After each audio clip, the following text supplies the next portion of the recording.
English को हम लोगों ने बस ऐसे एक हवा बना रखा है। अब जैसे ये वाले जो एक्सप्रेशंस आपके सामने आ रहे हैं, उनको मेरे साथ रिपीट करिए। बस 1-2 बार रिपीट करना है और उसके बाद बोलना शुरू कर दीजिए। तो पहला वाला देखते हैं। इसमें इतनी बड़ी बात क्या है? अब इसमें एक-एक वर्ड का ट्रांसलेशन सोचना, उसके बाद उसको स्ट्रक्चर में डालना, फिर ये टेंशन लेना कि कहीं कोई गड़बड़ ना हो जाए, ग्रामर वाइज़ सब कुछ सही है या नहीं, वो सब छोड़िए। बस सीधा इसको एक बार देख लीजिए, व्हाट्स द बिग डील? और अगली बार जब भी आपको कहना हो, इसमें इतनी बड़ी क्या बात हो गई, तो आप कहिए what's the big deal? What is the big deal या फिर व्हाट्स द बिग डील। चलिए अगला वाला देखते हैं। चलो इसे खत्म करते हैं। अब मान लीजिए कोई काम है, आपको लग रहा है यार ये सर पे अटका हुआ है, एकदम से तलवार लटक रही है कि जल्दी खत्म करना चाहिए या जो भी हो। तो इन सारे केसेस में आप कहते हैं चलो यार इसे खत्म करते हैं, तो इसके लिए आप कहेंगे let's get this over with. Let's get this over with. एक बार फिर से बोलिए, let's get this over with. अगला देखते हैं। मुझे नहीं पता। I have no idea, I don't know that. दोनों ही सही है। आई हैव नो आइडिया या फिर आई डोंट नो दैट। अगला देखते हैं, मैं समझ गया। इसके लिए सिंपल है, I know what you mean या फिर I understood. I know what you mean. I know what you mean. या फिर आप चाहें तो आई अंडरस्टूड भी कह सकते हैं। अगला देखते हैं, यह संभव नहीं है, दिस इज नॉट पॉसिबल। या फिर this is out of the question.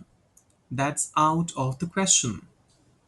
मतलब ये बाकी जो तुम दो जो बात कर लो करनी है कर लो, लेकिन ये चीज तो हो ही नहीं सकती। That's out of the question. फिर आता है, मुझे समय का ध्यान नहीं रहा। आई lost track of time. I lost track of time. काम करते करते, किसी से बात करते करते मैं समय का ध्यान नहीं रख पाया। I lost track of time talking to someone while I was I was so lost in my daily chores. I lost track of time. तो I lost track of time. अगला एग्जाम्पल देखते हैं, मैं तुरंत आ रहा हूँ। I'll be there in a jiffy. I'll be there in a jiffy. In a jiffy का मतलब होता है एकदम से पलक झपकते ही। So मैं तुरंत आ रहा हूँ। I'll be there in a jiffy. फिर आता है, मैं बहुत थक गया हूँ। I am swamped। कहते हैं अक्सर लोग जब बहुत ज्यादा काम होता है उनके पास। लेकिन जब आपको कहना हो मैं बहुत ज्यादा थक गया हूँ, तो उसके लिए आप कहेंगे I'm dead tired. I'm dead tired. मैं थक गया हूँ, I'm tired. मैं बहुत ज्यादा थक गया हूँ, I'm dead tired. फिर आता है, इसे दिल पर मत लो। Don't take it personally. Don't take it to your heart बहुत ज्यादा लिटरल हो जाता है। डोंट टेक इट पर्सनली कहिए। Don't take it personally. फिर आता है, तुम मुझे पागल कर देते हो। You drive me crazy. You drive me crazy. ये देखिए, ये दो तरीके से हालांकि इसका इस्तेमाल होता है। कई बार रोमांटिक रिलेशनशिप के केस में भी कहा जाता है यू ड्राइव मी क्रेजी।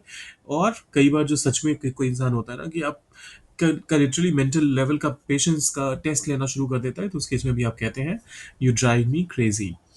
फिर आता है, मुझे अच्छा नहीं लग रहा।